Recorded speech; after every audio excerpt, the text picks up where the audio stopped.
अभी सर मैं आपसे समझना चाहूँगा, क्योंकि आप इस फ़ील्ड के एक्सपर्ट हो, कि वेनेज़ुएला में जो उधर के प्रेसिडेंट को निकाला गया और यूएस की आर्मी तो बोलती है कि एक भी जन को नहीं मार के भी हमने ये निकाला है। ये कैसे हुआ? और मेरे को पता नहीं, काफ़ी न्यूज़ ये भी आई थी कि उसको रशिया की तरफ से ऑफ़र आया गया था कि तेरे को हम रशिया बुला लेंगे, तेरे को तेरे पैसे का एक्सेस भी देंगे, बट उसने वो रिजेक्ट किया था। तो ये आप बताइए। अगर ये ओवरऑल आप देखोगे ना, अगर मैं समराइज करूं तो बहुत ही अच्छा ऑपरेशन था जो यूएस ने किया, और ये कई सारी कंट्रीज को, कई सारे लोगों को मैसेज भी है। रिसेंटली बड़ी सारी चीजें चेंज हुई हैं पिछले 1 साल में। अगर आप देखेंगे जब से ट्रम्प आए हैं तो जियो पॉलिटिक्स में बहुत सारे चेंजेस आए। ठीक है, वेनेजुला का पिछली साल से ये चल रहा था कि ये चीज होनी ही है। अच्छा। पिछली साल जुलाई अगस्त से प्यूर्टो रिको और उसके आसपास जो वेनेजुला के ऊपर आइलैंड्स हैं, वहां पर यूएस ने अपनी डिप्लॉयमेंट बढ़ानी शुरू कर दी थी। लगभग 2 डिस्ट्रॉयर तो बिल्कुल कारकास जहां से उठाया है उसके सामने ही खड़े होते सी में। ठीक है, मतलब सामने मतलब कि एक ठीक ठाक डिस्टेंस पर 2 डिस्ट्रॉयर खड़े हुए थे। डिस्ट्रॉयर क्या होते हैं? डिस्ट्रॉयर होते हैं जहां से आप अटैक लॉन्च कर सकते हो। इनके सिप बड़े बड़े सिप होते हैं। ठीक है, यूएस जो नेवी है वो बहुत स्ट्रांग है। हम जब अगर कंपेयर करते हैं तो यूएस अगर ऑल ओवर वर्ल्ड बोलता है कि मैं कहीं पर भी अटैक लॉन्च कर सकता हूँ, ये सारी चीजें कर सकता हूँ, बिकॉज आज की डेट में चाइना, लोगों को लगता है कि चाइना बहुत स्ट्रांग है। चाइना का केवल एक ही बेस है चाइना के बाहर, और यूएस के 800 बेस हैं यूएस के बाहर। हाँ, चाइना के पास जो ट्रांसपोर्टर्स हैं वो आई थिंक अभी 4 या 5 हैं, बट उतने बड़े, उतने उस लेवल के नहीं जितने यूएस के हैं। यूएस के पास शायद 11 हैं अभी, और आगे हो तो एंड 11 में, जब मैं 11 बोल रहा हूँ तो ऐसे कि उनके एक एक ट्रांसपोर्टर में ना 800 से 900 फाइटर प्लेन खड़े होते हैं, जिसको लेके वो समुद्र में घूम रहा है।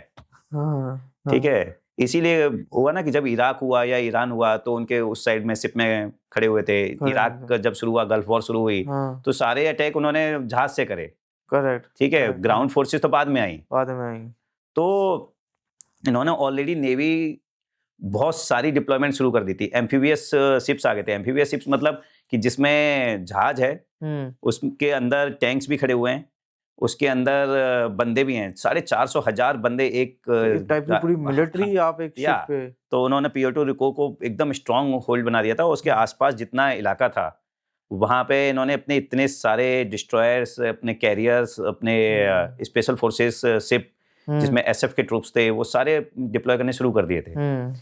और एक प्रेसिडेंट को उठाना कोई मजाक नहीं है। बिल्कुल नहीं है। अगर मैं बोलूं आपको कि आप महाराष्ट्र के सीएम को उठा लाओ, है ना, तो कंट्री प्रेसिडेंट तो बहुत ही बड़ी बात है। ठीक है, तो आप सोचो कि कितनी तैयारी पहले से चल रही थी।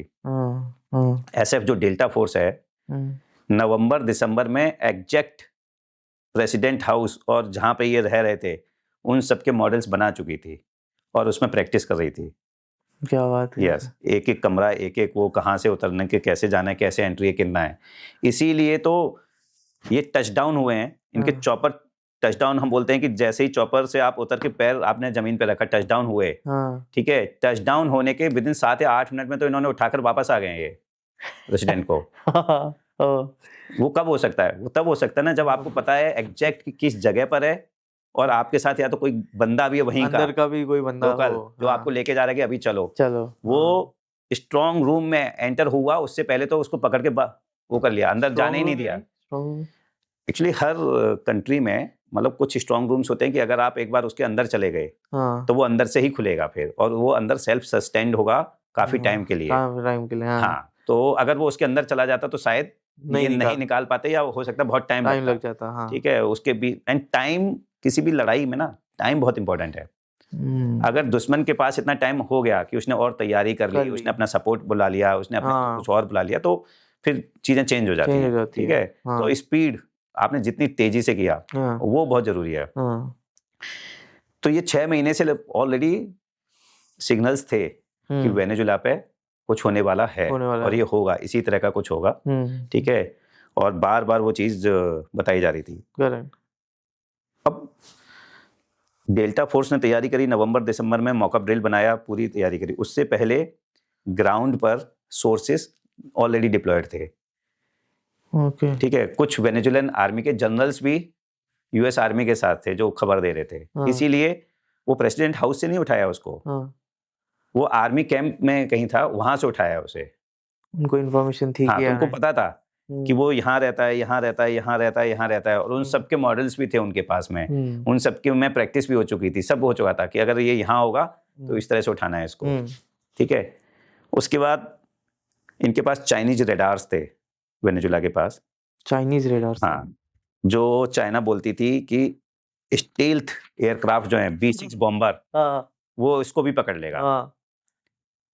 रेडार्स को पता ही नहीं लगा। क्या बात। ठीक है, इनकी ऐसी खतरनाक टेक्नोलॉजी। इनकी एयर डिफेंस थी, एयर डिफेंस डिस्ट्रॉय होगी पहले ही। डिस्ट्रॉय कर दी? हाँ, इन्होंने पहले ही जो बॉम्बिंग करी उसमें। अच्छा, पहले घुसते ही बॉम्बिंग की? घुसे बाद में ये, पहले इन्होंने बॉम्बिंग करी। तो उसमें अंदर पता नहीं चला? कहाँ पता लगा लेकिन बॉम्बिंग इतनी जगह पर हुई। अच्छा, दूसरा क्या हुआ, रडार्स ने देखा, बट रडार्स ने देखा कि बहुत सारे टारगेट्स हैं। एक्चुअली क्या होता है कि रडार्स के पास सिग्नल टकराता है और वापस आता है, और रडार बताता है कि ये हमारा है या दुश्मन का है। अब आपने अपने पहले से ही अगर तैयारी करी हुई है, तो आपने अगर मॉलवेयर डाल दिया उसमें या कुछ गड़बड़ कर दी, तो रडार बताएगा कि ये तो आप ही का है, दुश्मन वाले को भी आप बताएगा। एक तरीका। दूसरा तरीका होता है कि आप रडार को कंफ्यूज कर देते हो, बहुत सारा टारगेट। हाँ, आपने बोला कि हजारों टारगेट हैं हवा में, तो वो कंफ्यूज हो गया कि किसको मेरे को पिक करना है और किसको क्या करना है। तो मतलब overall cyber warfare, information warfare, then ground पे जो इंटेलिजेंस था, देन फिर स्पेशल ऑप्स हुए, स्पेशल फोर्सेस आई और उन्होंने एग्जीक्यूट किया। तो बहुत ही अच्छा ऑपरेशन था। मैं कहूँगा जहाँ पर रशिया के सुखोई थे वेनेजुला के पास में, रशिया ने $16 बिलियन इन्वेस्ट किए थे लास्ट ईयर ही। रोशनेफ्ट जो उनकी कंपनी है, ऑयल कंपनी, उसका अच्छा खासा इन्वेस्टमेंट था। चाइना का अच्छा खासा इन्वेस्टमेंट था, सब। ठीक है, लेकिन ये सारी चीजें ना डॉट कनेक्टेड होते हैं। कोलंबिया, वेनेजुला, पनामा कैनाल, ये सारे क्या हो रहा था कि धीरे धीरे चाइना और उसके काफी क्लोज जा रहे थे रशिया के। वेनेजुला का ये हुआ, आई थिंक उसके होते ही कुछ ही दिन में कोलंबिया प्रेसिडेंट ने बोला कि ट्रम्प इज माई फ्रेंड। ठीक है। पनामा का जो एडजुटेंट जनरल है, उसने केस कर दिया है, बिकॉज पनामा के जो दोनों हेड हैं वो चाइना कंट्रोल कर रही है कैनाल के। ओके। एंड जितना मुझे लगता है कि बहुत जल्दी आप को सुने होगे कि उन दोनों जगह से वो हटा दिया गया चाइनीज से। उसको चाइनीज जो प्रेजेंस है वहां से हटा दी जाएगी। ठीक है, तो सही में यूएस तो खतरनाक। पता है ऐसा नहीं है कि यूएस अभी से है, यूएस ने 1823 में मोनरो डॉक्ट्राइन थी, ठीक है, वो दी थी कि भाई जो वेस्टर्न हेमिस्फीयर है, नॉर्थ अमेरिका और साउथ अमेरिका, कि अब यहाँ कोई यूरोप नहीं होना चाहिए, you don't interfere in our area, कि ये हमारा है पूरा। एंड ट्रम्प वही कर रहे हैं। ट्रम्प ने बोला कि भाई साउथ अमेरिका में मैं चाइना और रशिया की प्रेजेंस को बढ़ने नहीं दूंगा। चाइना, देखो चाइना के साथ क्या है, चाइना इकोनॉमिकली बहुत ऑफेंसिव है।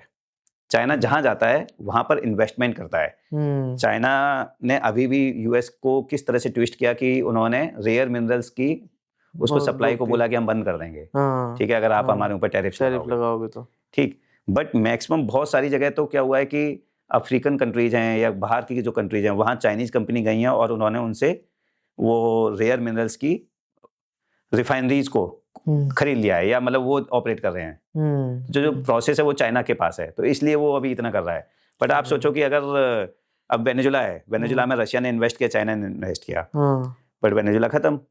अभी अगर जो भी प्रेसिडेंट आएगा वो बोलेगा कि मैं तो वही करूंगा जो ट्रम्प करेगा, एंड तुम जाओ अपनी जगह। तो वो चीज खत्म हो गई। कोलंबिया खत्म हो जाएगा, पनामा सेम। ठीक है, तो they are reducing that influence, जो चाइना का इन्फ्लुएंस बढ़ता जा रहा था। एंड चाइना मिलिट्री पावर नहीं है। अगर हम बोलें कि क्या चाइना मिलिट्री पावर है, तो चाइना ग्लोबल मिलिट्री पावर नहीं है। चाइना ने अभी तक कोई भी लड़ाई आउट ऑफ चाइना जाके नहीं लड़ी है। ठीक है, यूएस अफगानिस्तान में भी आया, वियतनाम भी गया, यूएस इराक में भी था, यूएस ऑल ओवर वर्ल्ड में उसके फ्लीट्स घूम रहे हैं। ठीक है, उसके बेसिस हैं। बट चाइना ऐसा नहीं है। चाइना बिजनेसमैन है। ठीक है, उसको कंट्रोल करना इकोनॉमिक्स से मतलब है कि हाँ। पैसे से मैं कर लूंगा, बट पैसे से आपने घर खरीद लिया, बट आप उसका कब्जा नहीं ले पाए फिर। ठीक है, तो कब्जा किसका है ना, man on ground, foot on ground कौन है, जमीन पे खड़ा कौन है, वो डिसाइड करेगा कि इसको यूज कौन करेगा। घर किसका है। ठीक है, अगर मैंने झंडा यहाँ लहरा दिया, मैंने झंडा लगा दिया कि भैया ये इंडिया का है, तो वो इंडिया का है। उसके बाद अगर आपको आना है तो वो झंडा हटा के अपना झंडा लगाना पड़ेगा। यस, एंड यूएस वही कर रहा है। यूएस ग्रीनलैंड क्यों बोला है? अभी तो एकदम चढ़ गया है, एकदम यूरोप से वॉर पे। ग्रीनलैंड का अभी हो रहा है कि ग्रीनलैंड यूएस के लिए, ऐसा नहीं है कि पहली बार यूएस ने बोला है कि मेरे को ग्रीनलैंड चाहिए। यूएस तो 100 साल से बोला है। जब वर्ल्ड वॉर 2 में जर्मनी ने डेनमार्क पे अटैक किया था, तब यूएस ने सपोर्ट किया था डेनमार्क को और बोला था कि हम आपको सपोर्ट करेंगे। ठीक है, और तब भी बोला था कि ये ग्रीनलैंड हमको दे दो। अभी क्या हुआ है कि चाइना ने एक व्हाइट पेपर निकाला कि जो पोलर कैप्स हैं नॉर्थ और उसके, कि उस पे they will increase their influence. अच्छा, ठीक है, सोच यूएस और चाइना बहुत आगे की रहे हैं। ठीक है, जो होना भी चाहिए, कंट्री का पर्सपेक्टिव ना बहुत फ्यूचरिस्टिक होना चाहिए अगर आपको आगे ग्रोथ करना है। तो जो ऊपर वाला रूट है वो बहुत ही कीमती है हर तरह से, पॉलिटिकली भी, इकोनॉमिकली भी और मिलिट्रीली उससे। इसीलिए सब उस पे नजर है सबकी कि ये जिसके कब्जे में होगा वो डोमिनेट करेगा फ्यूचर में। एंड सेम इसीलिए सब ग्रीनलैंड को चाहते हैं कि ग्रीनलैंड, यूएस कह रहा है कि अगर मैंने इसको कैप्चर नहीं किया तो वहां पर चाइना और रशिया अपना इन्फ्लुएंस बढ़ा देगा, और रशिया उसकी सपोर्ट कर रहा है उस वाले उसमें पोलर उसमें। तो उसका पूरा व्हाइट पेपर आ रखा है चाइना का। तो ये सारा चल रहा है धीरे धीरे अभी इसी से कनेक्टेड। तो देखा जाए तो यूएस को फिर इंडिया की फ्रेंडशिप बहुत जरूरी है अगर उसको चाइना से लड़ना है। यस, तो इसीलिए जो बोर्ड ऑफ पीस अभी डिसाइड किया गया है, आपने ट्रम्प ने एक निकाला है कि बोर्ड ऑफ पीस बनाऊंगा मैं। उसकी भी बड़ी इंटरेस्टिंग कहानी है। मतलब अभी मैंने उतना डिटेल में उसका नहीं देखा, बट मैं कल देख रहा था उसका। अब आप बोर्ड ऑफ पीस देखो तो 50-60 कंट्रीज को उन्होंने इनवाइट किया। आज सुबह ही शायद उन्होंने रशिया को भी इनवाइट कर लिया उसमें। अच्छा, पहले रशिया और चाइना को नहीं किया था, और सऊदी अरेबिया को नहीं किया था। हाँ, अब यूएस जब से ट्रम्प आए हैं, Trump is against United nation. Correct है ना। लगभग 50 से 60 यूएन की एजेंसी से वो यूएस को विड्रॉ कर चुके हैं। उन्होंने बोला है कि भाई मैं पैसा दे रहा हूँ, मेरा कोई फायदा नहीं हो रहा है, कोई फायदा नहीं। ठीक है, जिस तरह से लीग ऑफ नेशन फेल हुई, उसी तरह से ही सेइंग कि भाई यूएन भी फेल है, तुम कुछ नहीं कर पा रहे हो। अब मैं इंडिया की बात करूं कि क्या हमें यूएन में बहुत इंटरेस्ट होना चाहिए? क्यों होना चाहिए? हमें यूएनएससी की सीट चाइना कभी नहीं लेने देगा। इंडिया बोलती रहती है कि हमें यूएनएससी की सीट चाहिए, सिक्योरिटी काउंसिल की। ठीक है, वो लेने ही नहीं देगा। यूएन ने बना रखा है कि जो वीटो करेगा तो वो रेजोल्यूशन फेल हो जाएगा। अब कितने भी लोग उसके फेवर में हो। ठीक है, चाइना कभी नहीं लेने देगा। Correct. Now this is the chance. Board of peace है। बोर्ड ऑफ पीस में क्या हुआ कि उसने 50-60 नेशंस को बुलाया, जिसमें चाइना को नहीं बुलाया अभी तक। ठीक है, रशिया को बुला लिया है। नाउ ये कंट्री है, और वो कह रहा है कि जो 1 बिलियन देगा वो परमानेंट मेंबर बन जाएगा बोर्ड ऑफ पीस का। बाकी 3-3 साल के लिए रहेंगे। ठीक है, इंडिया के लिए $1 बिलियन ना बहुत बड़ी बात नहीं है। ठीक है, हमारा जो रिजर्व बैंक का आई थिंक रिजर्व है फॉरेक्स आरबीआई का, वही 700-800 बिलियन डॉलर में है। करेक्ट। ठीक है, मैं तो कह रहा हूँ 1 बिलियन दे दो। ऐसा तो है नहीं कि उसमें लिखा हुआ है कि अगर आपने बोर्ड ऑफ पीस के आप मेंबर बन गए और परमानेंट मेंबर बन जाते हो तो आप यूएन से निकलना पड़ेगा आपको, या एससीओ से निकलना पड़ेगा, या ब्रिक्स से निकलना पड़ेगा। कहीं से नहीं निकलना, आप रहिए आराम से। लेकिन अगर उसमें चाइना नहीं है तो वो कंट्री जो आप हमेशा वीटो करती थी आपके लिए, कोई भी पाकिस्तान से कनेक्टेड अगर आता था या कुछ भी आता था तो चाइना हमेशा वीटो करता था। करेक्ट। ठीक है, इंडिया के अगेंस्ट वो नहीं है। और यूएस को एक हेल्पिंग हैंड या कंट्री चाहिए जो शायद इंडिया हो सकती है। ठीक है, हम एक बहुत ग्रोइंग इकोनॉमी है, लेकिन क्या हम नॉन अलाइंड रह पाएंगे? ये मुझे लगता है कि बहुत मुश्किल है। बिकॉज जिस तरह से वर्ल्ड ऑर्डर चेंज हो रहा है, जिस तरह से चीजें चेंज हो रही हैं, आपको किसी ना किसी के साथ तो जुड़ना पड़ेगा, कनेक्ट हाँ, होना पड़ेगा, बहुत ज़्यादा न्यूट्रल, बिकॉज आपने रशिया के साथ किया, बट रशिया भी पाकिस्तान के साथ में भी बड़ी सारी डील्स कर रहा है। तो जो इंटरनेशनल रिलेशंस हैं वो बहुत डायनेमिक्स हैं, मतलब बड़े डायनेमिक होते हैं। कभी भी कुछ भी ईरान और इराक में लड़ाई हुई, तो ईरान की हेल्प कौन कर रहा था? इजराइल। ठीक है, अभी इजराइल और ईरान की लड़ाई हो गई, तो आपको ये देखना होगा कि मेरे देश के लिए क्या फायदेमंद है। एंड मुझे लगता है कि बोर्ड ऑफ पीस जो अभी है, India should join as a permanent member. और इसी से कनेक्टेड एक और डेवलपमेंट हुआ कि रिसेंटली हमारी यूएई के साथ डिफेंस पैक्ट हुआ। करेक्ट। ठीक है, क्या हुआ उस पैक्ट में? हाँ, क्या हुआ, लेकिन क्यों हुआ? हाँ, दोनों क्वेश्चन। ठीक है, कुछ दिन पहले पाकिस्तान और सऊदी अरेबिया में हुआ था। सही बात है। ठीक है, अटैक हुआ तो हाँ, उन्होंने बोला कि अगर किसी के ऊपर अटैक होगा तो हमारे ऊपर अटैक मनाया जाएगा। बोर्ड ऑफ पीस में यूएस ने सऊदी अरेबिया को नहीं बुलाया है। सही है। ठीक है, यूएई और सऊदी अरेबिया एक दूसरे के एंटी हैं। अब हो गए कि क्या है? वो इसलिए हो गए हैं, यूएई ने जिस तरह से ग्रो किया, सऊदी अरेबिया को लगता है कि यूएई ने हमें बीट कर दिया है। ठीक है, वो कर भी दिया है। यूएई का कल्चर और वो सब कुछ चीजें अलग हो चुकी हैं, दे आर वेरी प्रोफेशनल, उसमें जा चुके हैं। सऊदी अरेबिया वो करने का ट्राई कर रहा है।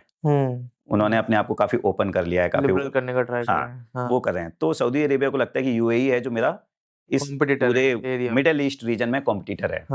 ठीक, हमें मिडिल ईस्ट चाहिए इंडिया को। हाँ, एक हम आईमैक बना रहे हैं, India middle east Europe corridor बना रहे हैं। जो पूरा इंडिया से होते हुए मिडिल ईस्ट होते हुए यूरोप तक जाएगा।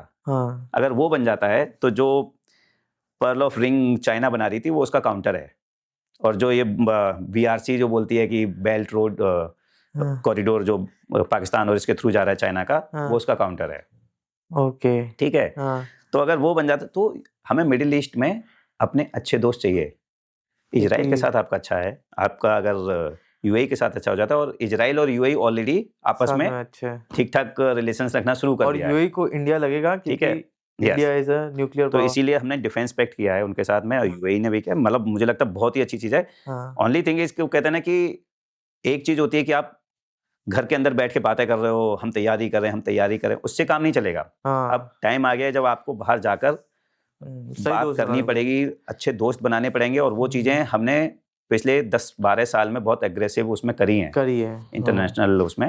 यस, सरप्राइजिंगली जब सिंदूर हुआ था तो बहुत सारी कंट्रीज ने हमारी बड़ी बुराई करी, मदद किसी ने नहीं। राइट, मेरा यही पॉइंट था। हम बोलते हैं कि रशिया हमारा बहुत अच्छा फ्रेंड है, बट रशिया ने कोई स्टेटमेंट नहीं दिया था ऐसा। ना बुरा ना अच्छा। हाँ, ना बुरा ना अच्छा, बट अगर आप मेरे दोस्त हो तो आप बोलोगे। ट्रम्प के साथ एक केवल जो कमी मुझे लगती है, वो ये लगती है कि ट्रम्प के साथ ग्रे नहीं है कुछ भी, जो है सामने बोल, वो ब्लैक एंड व्हाइट है।